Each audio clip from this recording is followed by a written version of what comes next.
Well, welcome back to another episode of the Bourbon Lens. This is Jake along with Scott, and today we are excited to talk to another fellow Kentuckian by way of friendship through some Hoosiers, which we won't talk bad about them on this podcast, but thank you, Jaron and Courtney, for arranging this conversation. And we are glad to be joined by Samantha Johnson, master blender for Orphan Barrel. So Samantha, thank you for joining Scott and I tonight on the Bourbon Lens. Oh, thank you. Glad to be here. Always great to talk to someone new in the industry, right? Sometimes over the course of 5 years, it's the same thing over and over again, same brands. And it's fun to talk to new brands and new people, new faces. So glad to have you. Yeah. Thanks. Excited to be here. Yeah. So, you are a local Kentuckian.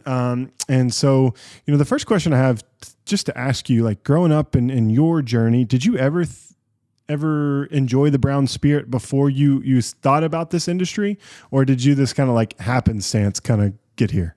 So, no, bourbon was not a part of my family history or anything like that. I was aware of it. Grew up in Kentucky. Who doesn't know about bourbon? Yep. Or just, the history of it.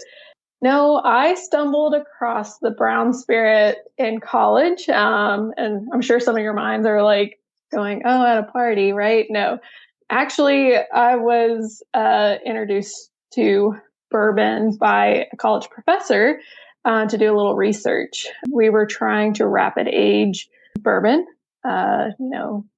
money there, if you can produce a similar product in less than the amount of time needed to actually make an actual bourbon. You're speeding up your process. You're making money there.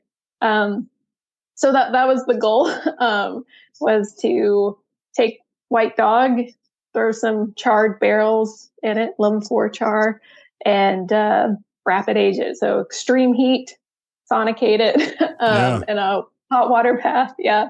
And then throw it in the freezer. Did it work? No, we did a panel. I want to say either Courtney or Jaron they were on. One of them had to be on the panel, if I recall correctly. And it didn't work out. It was overly woody, but ultimately we were trying to measure vanillin, so that vanilla compound that you get as you age bourbon. Yeah. That was kind of my first memory, legal age in the bourbon industry. Well, that's pretty cool. Sounds a lot more fun than some of the experiments I did in college. But well, come on, man, you're a lawyer. Let's get out of here. That's not going to be that exciting. They're gonna be like, here's your experiment. Go try a criminal. Yeah. So that's really interesting. We've talked to a few people about rapid aging along the way. So you probably didn't think we were going to go down this path, but you brought it up, so we're going there. What's your thought on rapid aging? Do you think that we're ever going to get, from a technology perspective, like be able to get there? Or do you believe that it's just time and true, Mother Nature's got to do what Mother Nature's got to do to make the right whiskey? Oh, man. Yeah. Did I open a can of worms? I've been very fortunate to see both sides. Granted, one was a little bit more crude than, now I'm in seeing the tried and true Mother Nature, experiencing the Kentucky weather and climate. I will say it's really interesting. Always interested in new technologies, new ways of aging and generating flavors.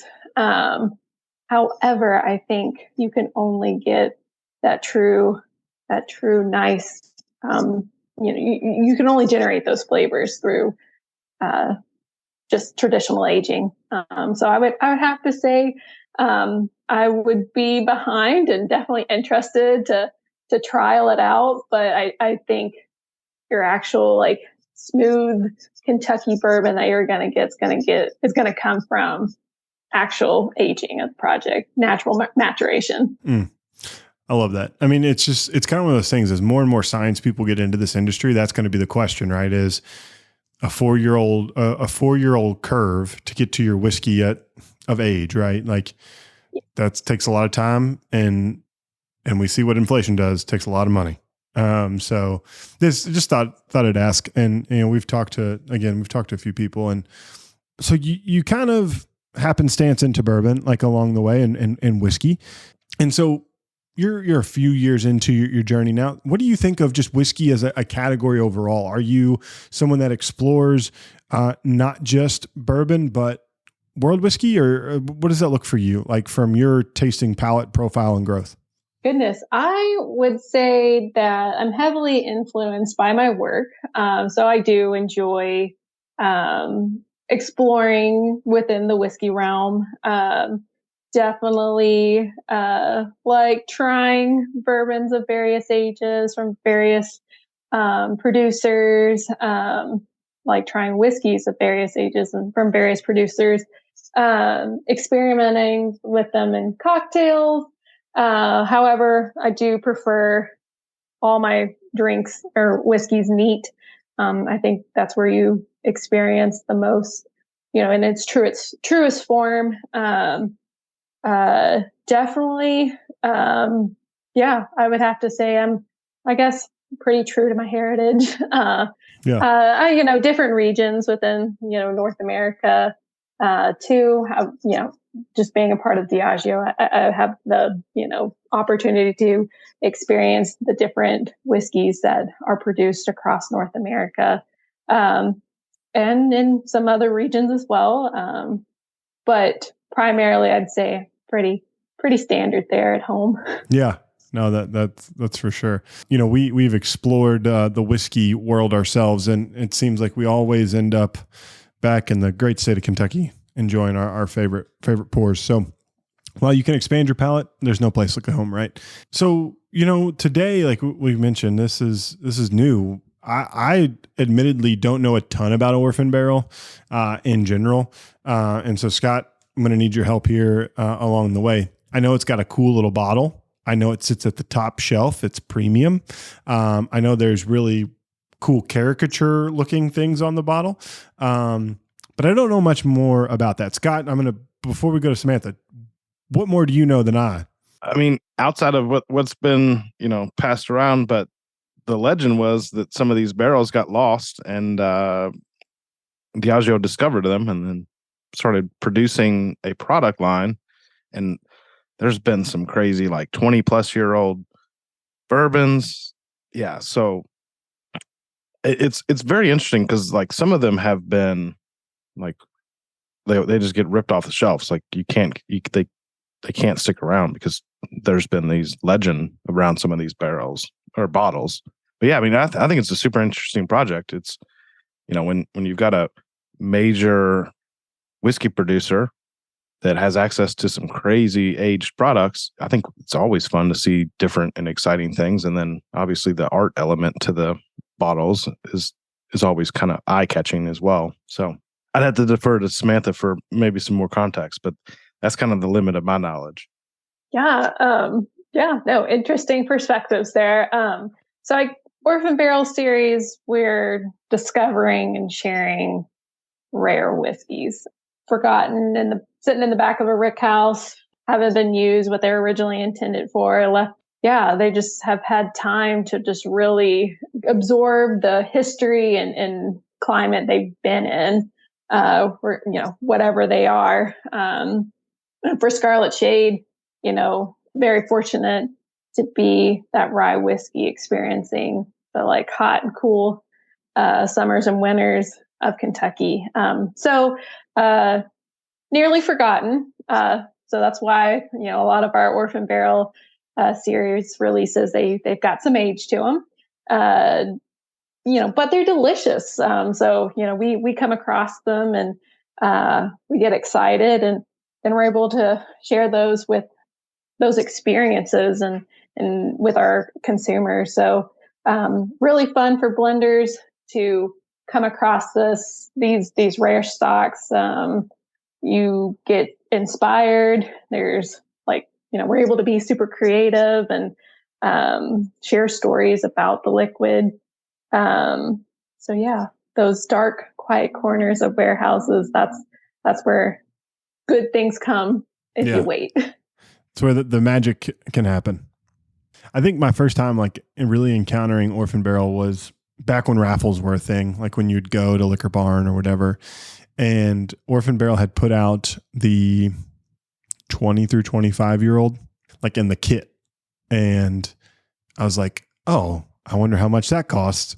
And so I get through the line, and no one had been ballsy enough to pick it up yet to look at the price. And the price was like $2,500 at retail. I was like, yeah, cheers. I will go find another beautiful bottle that's a little and more in my price range. But, it sat there for like 20 more minutes and it was gone. Like, people love, old crazy whiskey and bourbon. Like, it's wild.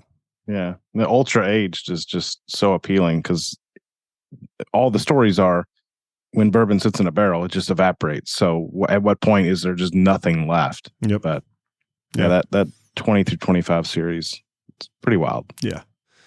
So I know we're here to talk rye whiskey. So there's been a plethora of Orphan barrels that have come out over the years. So why rye whiskey and why now?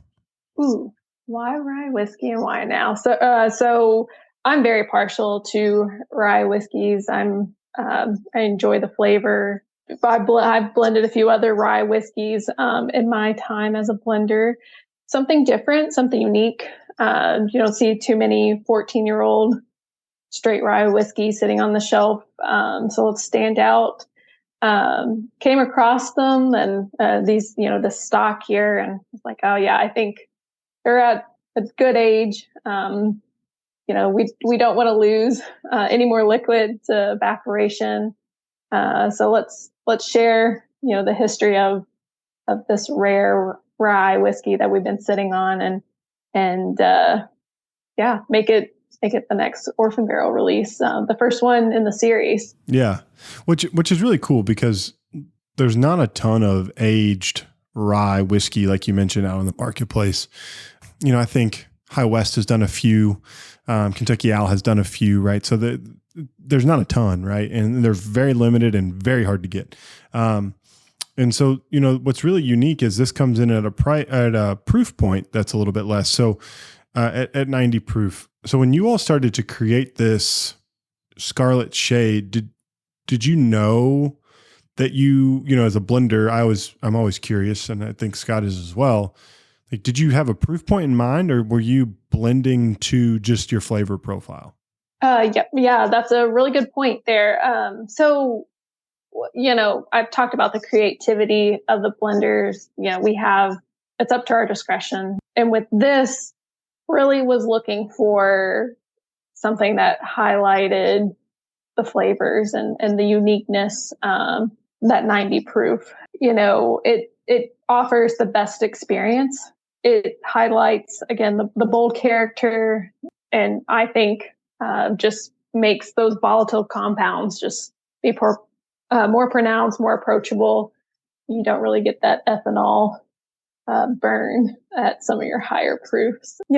Some may like it. I just thought it paid homage to the story of Scarlet Shade and just made it approachable and relatable for more folks to enjoy.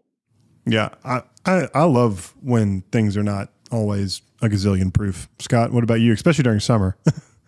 Yeah, perfect summer sipping whiskey, campfire whiskey. I was expecting a lot of oak. I do get a little bit of oak, especially on the nose, but on the palate, I don't really get a lot of that oak, which I was fully expecting for a 14 plus, I'm assuming 14 plus year rye whiskey blend. But it leans very bourbon-esque to me. Like it leans that way. And obviously not like a lot of the corn sweetness, but it does have a lot of that vanilla characteristic that you really get from most well-aged bourbons. And at 90 proof, I think it brings enough punch that you need to carry those flavors across your profile, across your palate. Yeah. So we've teased this enough. Let's talk about the whiskey itself. So we normally, as most good whiskey tasters, we try to give you words that would express our opinions of these whiskeys. And so here we go. On the nose, right? Like for me, we'll go nose, we'll talk about it, then we'll go palate, then we'll talk about it, and then we'll talk about the finish. If there's a Kentucky Hug or a Tillamookwa like left hook, whatever that may be. So for me, I don't know about you all, just really nice, like lemon oil or citrus oil on the nose, balanced. There's a little bit of chocolate. There's a little nutmeg, type of notes that are in there. It gives me a malty vibe. Like it's got a little bit of malt, like some Scotchish type of remnant, on the nose. But I thought it was subtle. Like all those notes are very subtle. You have to really kind of hone in to get those. But I thought it was just a perfect way to just kind of open up the night to have this first. This is my first pour of the evening. Those notes just really kind of highlighted for me. Scott, what about you? Yeah, initially when I first had it the other day, I thought like, it's kind of weird, but if you had like Mike and Ike's and cinnamon, like Red Hots, whatever they're called, like the candies, that was what I got on the nose. It was like, it smelled like cinnamon candy, but it had like a little fruit element. I couldn't figure out what the fruit was. It was kind of like, I say this, it was like a generic fruit. Like I was like, is it citrus? Is it berry? Is it like, where is it? But I just knew it smelled like fruity. But the cinnamon Red Hots was like the first thing that like jumped out of the glass to me. And then I got a lot of that wood influence. And I was almost thinking like cigar box, like fresh cut wood. So like real fragrant, perfumey wood, which I thought was gonna lead me to the palate, which I thought was gonna be pretty woody, but that didn't happen, which fortunate because I'm not a huge oak punch fan. But yeah, I mean, on the nose, I think this one's like very appetizing. It's like, all right, let's get into tasting it. Mm-hmm. So if you had a bingo card, how many words did we hit? Did we get bingo? Did we go across? Yeah, I say you guys hit bingo. Each person they bring their own experience to the table. So, but no, it really interesting to hear what you guys had to say about it.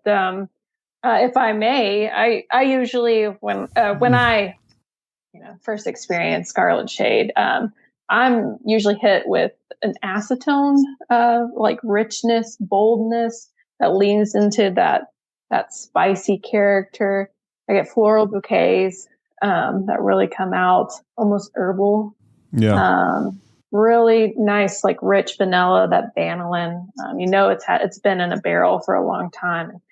Has had time to just, marry, just have really major influence with that the char inside the barrel. Definitely that toasted oak. And I think there's some like really nice, like fruitiness, berries, if you will, that linger in it that makes the rye, this rye whiskey really unique and lend a little bit, gives that like bourbon-esque that we were talking about earlier.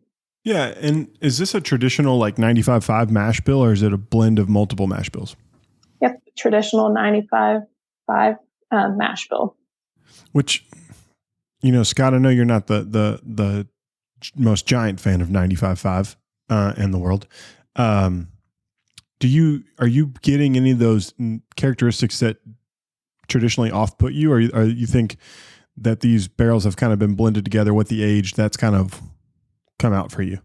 I think that mellowing is what has really like rounded this one out, because I've said it 1,000 times. In most rye whiskeys, when I get that grassy green note, it just doesn't satisfy me. But like this one, I didn't get that vegetal green grass note. But I think it's just whenever you age something for 12 or 14 years, you're going to get a lot more of that barrel influence that you're expecting from, like a high proof bourbon that's going to draw a lot of that vanillin. Is that vanillin? Yeah. The vanilla characteristics out of the wood. So yeah, I think it just rounds it out. Like younger 95.5 rye, I'm like, it tastes like green grass. But this doesn't do that for me. So I guess we didn't really talk, since we were talking about greenery, we didn't really talk about where the name Scarlet Shade came from, or was that developed after the whiskey was kind of developed? Yep. So, that's a good question.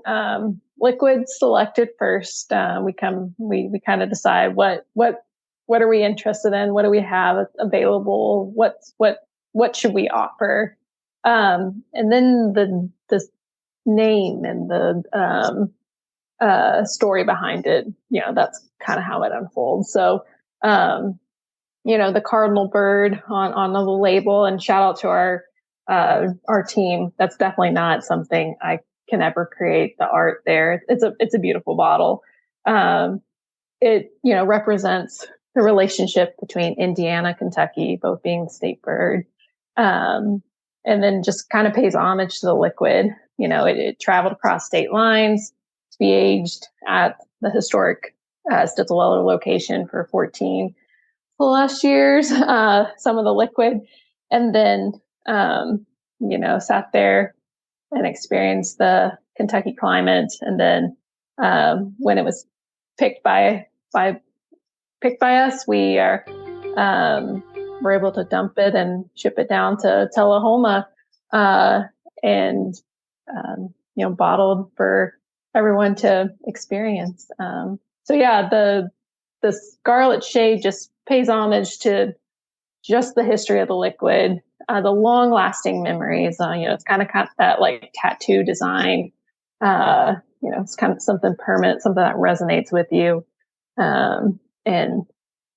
Just the travelers that we are and the experiences that we share, just kind of trying to share that story and our own stories to those who may, pick up a bottle. I was going to say, it's probably my bottle of the year, like in terms of like just design and aesthetics.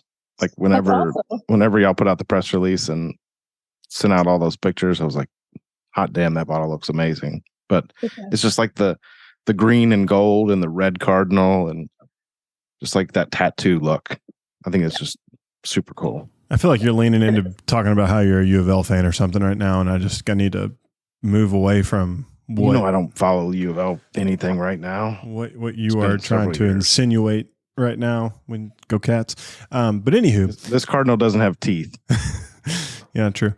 So back to the whiskey itself. The palate picks up a bunch, right? So we went from a nose where you have to really kind of lean in to a palate that has a ton of flavor, right? Different notes all across the palate. And I don't think you have enough bingo slots to fill up all the words that you can probably bring to the table on this one. And I just want to throw this out, and this is just open for anyone. I get a hint. I know it's not done in French oak. It's probably New American white oak, but there's some French oak essence that shows up with like floral notes on the palate, and the way the wood is, that perfumey kind of notes that highlight through. And just, that's the one thing that really stood out when I took my first sip. Yeah, no, I definitely have to agree with you on that. I think this blend here leans in more to the perfumey floral, like it's like a bouquet to me. That's what I pick up. I get a little bit of baking spices. I get hints of like nutmeg, kind of sweet, fruitiness, like sweet orchard fruits. Definitely something not typical, I feel, of rye. You don't get a lot of like that tannin bite that you get out of older whiskeys. Yeah, those are the two things: the perfume bouquet type thing, and then it's got like a lingering, like the wood's there, but it's not like, it's kind of the backlying note for that. So that floral punch, and like there's a little hint of like caramel that like runs through to give you that sweetness. So it's like you have this big bright bouquet with a like one tone sweet note, and then balanced by that oak. Like it's really, you can see the layers of it, and that's what I thought was really nice. Scott, what are your thoughts? Yeah, that's a great way to put it, layered. Because like when I took tasting notes on this, and I haven't done it tonight, but I took tasting notes on this about a week or I think maybe 2 weeks ago. I just kept going back and just like, okay, this. And I was like, did I really taste that the first time? And I think it's just you're peeling back the layers of the whiskey. And, it's far from a one note whiskey. It's far from that. So it's kind of interesting to go back to it because I think we could probably talk about it and we're like, are we even talking about the same whiskey? Because it really is going to be dependent, like most tastings. But it's like right now, I'm getting a lot of that, like that orchard, like almost like stewed apples, like cooked down apples. But a week or so ago, I was getting a lot more of the berries. But I think, I just think it's layered. I think that's a great way to put it. Yeah, I think this blend kind of shows like it takes, the distillation process, creating quality stuff, and then it takes both that and the barrel and time and aging, maturation to create something really like beautiful. And blenders just get all the credit coming in, blending up something nice, picking the best of the best, and when it's perfect, that's when we select it and marry it together and create something just unique. Definitely hard to repeat it. Definitely going to be hard to top this one. Well, yeah, it's going to be hard to top it. And how many, 14 plus year old rye whiskey barrels you have just kind of laying around? Not many. If I were to be a guest, because Bullet Rye sits on the back of a lot of barbacks across the world, not just in the United States.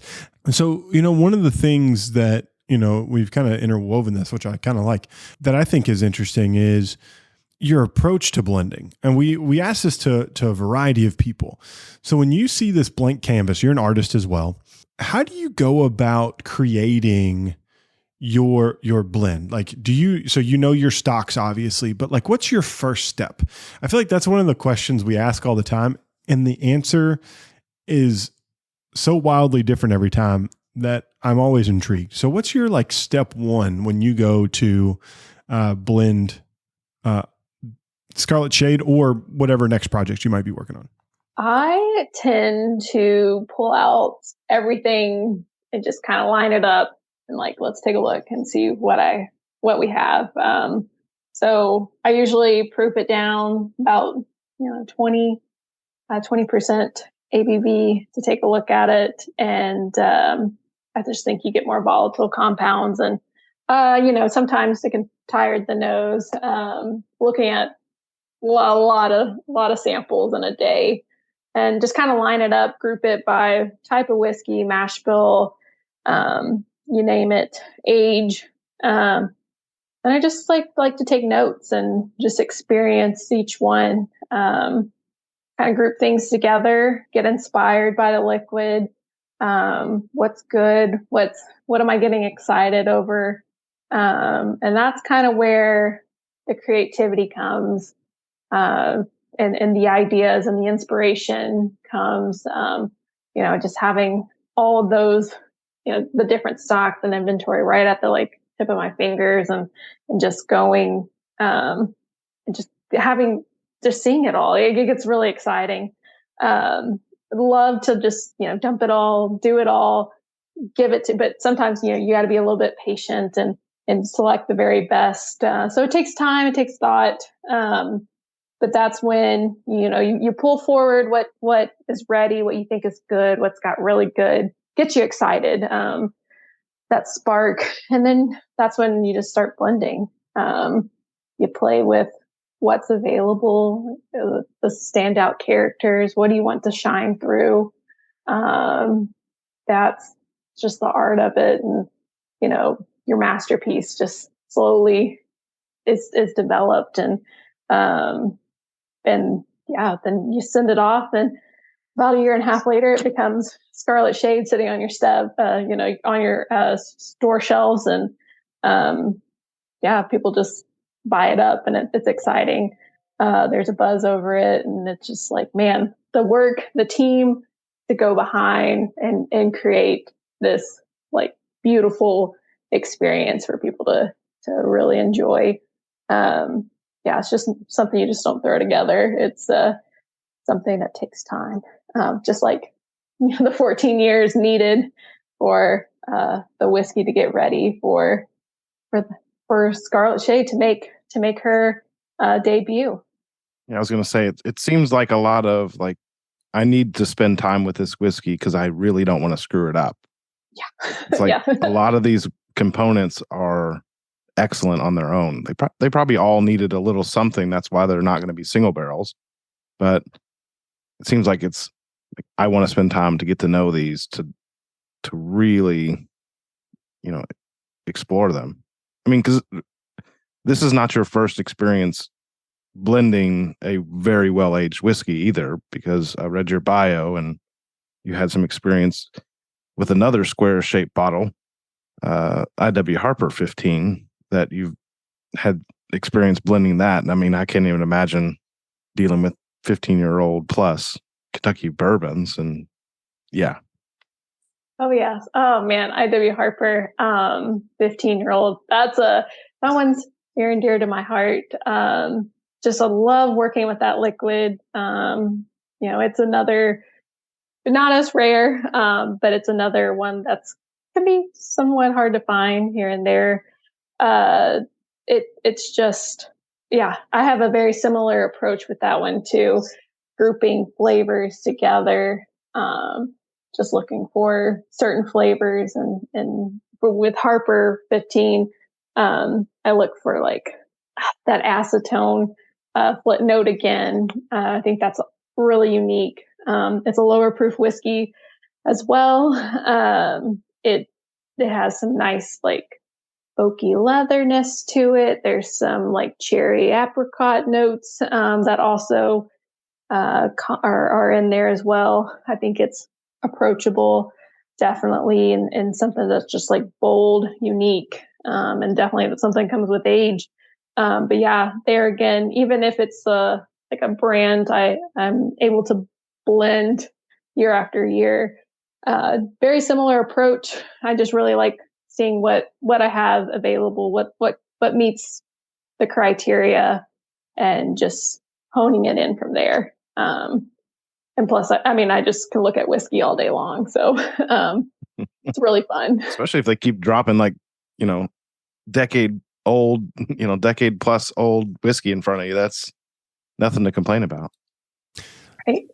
I mean, I was so speaking of IW Harper, since you brought it up, I walked into a liquor store, and me and my wife were walking from Kroger at Tyler Center, in locally, and I was like, I just want to walk in, and we were walking down to Subway or something, I think. I walk in, there's IW Harper 15. Me and Scott we did a tour with Mint Julep, and we were like, oh, we've never had this, like yada yada yada, and I like look at it, and I'm like, and I was like, I don't need bourbon. I just walk out. Recently? Yeah, recently, like 3 weeks ago. How much was it on the shelf? $99? $99. Oh, you should have bought it. Oh shit! 15-year-old whiskey. I know. It was just one of those things that like I look at Samantha can see, especially if it was one of the blends that she did. Right? There's whiskey behind me. Go back now. There's whiskey all around me. I couldn't justify the fact that I have like a gazillion samples of whiskey and buying that, but it this close. It was almost like I had to have it, but I didn't because I valued my marriage. It's gone now. Yeah, for sure. It was gone. Like 10 that's seconds when later. it used to sit on the shelves. Yeah. And then when people started saying, oh, 15-year-old whiskey is not going to stick around for very long, now it's gone. Yeah. And plus, like Kroger, it'll surprise you. Like that's where I see the Harper 15-year-old the most, is at Kroger, and it's like, man, Kroger's coming in good for me. So for sure. Man, if you ever see it again, I recommend. I know. I recommend not being a sissy boy, but I should have, but I didn't, and so here I am to confess that I passed it up. Sadly, he had to pass it up because the price of a Subway sandwich has skyrocketed. So it is. I mean, have you seen the new MVP meal menu? Like $15 a foot long. Like what the? Hey, but did you know? Get in the app all summer long. Buy one get one. Foot long subs at Subways. But don't get me started talking about food because I'll get hungry in a hurry. So I don't want to look too far ahead, but I'm going to ask the question anyway. What's next? Man. Yeah. I don't know if it's been released what we're working on next. But is it could you say if it's bourbon or rye? It's a bourbon. Okay. That's all I can say. Yeah, no. We work on, it's a long process, like a year in advance. We're working on the next Orphan Barrel Series. So it'll come out in spring. Cool. So get ready for it. Already working on the next year's stuff, talking about it. I hope you're excited. It's standalone. It'll be standalone, something different, but good things happening for the Orphan Barrel Series. It never disappoint. Yeah, no, I think that's exciting, and I think this is what we call an invite to make this reoccurring, right? Is so a new release comes out, Samantha joins the Bourbon Lens podcast, and we talk about the new Orphan Barrel, and then we catch up with you. We talk about what's happening in your world. Because that's how, we get to tell our listeners about what's going on in the whiskey marketplace, because there's a lot of noise, because there's a lot of stuff competing for their priorities. And we appreciate when brands and people like yourself get to sit down and take an hour out of their evening to hang out with Scott and I for a little bit. Yeah, no, this has been fun. I genuinely appreciate it. Can nerd out over whiskey all day long. Very grateful for where I'm at. Only being in the industry like 5 years, going on my 5th year. It's been a journey. It's been fun. Literally, I get to look at whiskey all day long and, blend fun things, get creative, and again, nerd out and learn. So I think I have a pretty cool job. Yeah. Well, Samantha, we truly appreciate the opportunity to hang out with you tonight, and great job on Scarlet Shade. I love rye whiskey, and this just shows that rye whiskey can be fun and different, and it can be definitely interesting, and that's what this is, interesting in a good way. And so truly appreciate the opportunity to hang out with you for this hour. As always, thanks everybody for listening to this episode of the Bourbon Lens. We truly appreciate it. If you want to follow along with us, go over to Instagram, Twitter, and Facebook at Bourbon Lens.